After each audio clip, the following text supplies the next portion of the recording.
Like I loved what I did, but I was really struggling because we were putting groceries on credit cards and we were living like this for now 6 years. And I'm like, this has to stop. Yeah. When am I? I'm like, I'll never get out of this race. So now I have my second baby. My daughter's 2.5. My son's 5 months.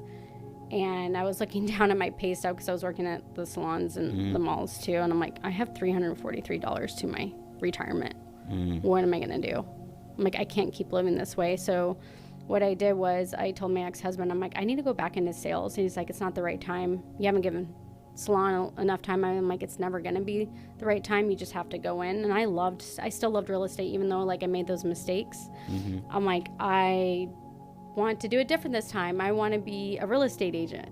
Okay. And I was like, oh, now it's 2013 and I saw people are making like 65,000. And for me, that was a dream coming from like when I first was doing it in my early 20s. And I'm like, can I ever see that money again? Because the market was so down. It was? Yeah. So what I did was I went full-time to real estate school, and my broker that I ended up working for, he actually sent me a letter and would pass by it every single day. Like it would just be on my table. And So while you're at school, like the brokers were yeah, and I reaching had 10 brokerages that I was interviewing with. I actually thought I was going to sell pretty little houses. Oh, cool. Yeah, so funny enough, I was like, I'm going to just go see him because like this is a letter that's been sitting on my table for the past month. But long story short, I actually worked for him when I was 17, and he fired me because I was a terrible receptionist because he kept on catching me play games at his office. But I went and saw him, and I saw him in the parking lot, and I'm like, hey. He's like, yeah. I'm like, I'm here for an interview. He's like, okay. And he's looking at me. He's like, you look familiar. I'm like, oh, gosh, do I tell him he fired me? Yeah, I'm right. like, you fired me. And he's like, are you sure I fired you? I'm like, yeah, you did. yeah, I remember that day. Yeah, I'm like, I'm 16 years older now, and, Yeah. I'm ready to work. And he told me I could sell multifamily, I could sell commercial, I could sell industrial and houses. I was like, okay. Every other single residential brokerage, I'm not allowed to do that.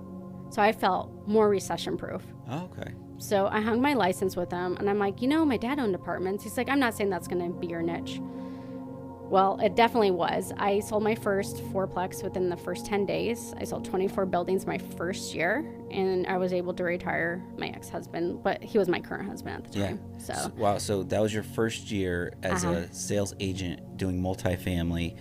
And at that time, 2013, you're probably selling to Canada. Yeah, we're selling Canada. Definitely local investors. A lot of people from California. The average sales price then was 35 to like 50 a door. Yeah. I was selling fourplexes for $150,000 to $200,000, and like it was just incredible, So you got the bug.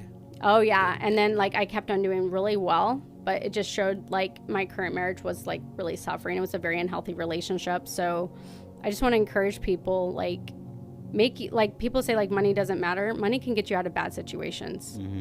And it can actually create the freedom that you want to have to create the life you want to have. So I was able to leave a bad marriage and actually meet my new husband. He's my partner now. He's our designated broker of our company, Grace CRE. And, it's amazing like how much better my life is to actually have a parent that I can co-parent with. Like my husband instantly stepped up, was an instant father for my kids within like pretty much the second day I met him. Like he wanted to be there for my kids, and you can't pay someone to do that. Either somebody wants to be a dad or they don't. So definitely God was looking out for me for sure.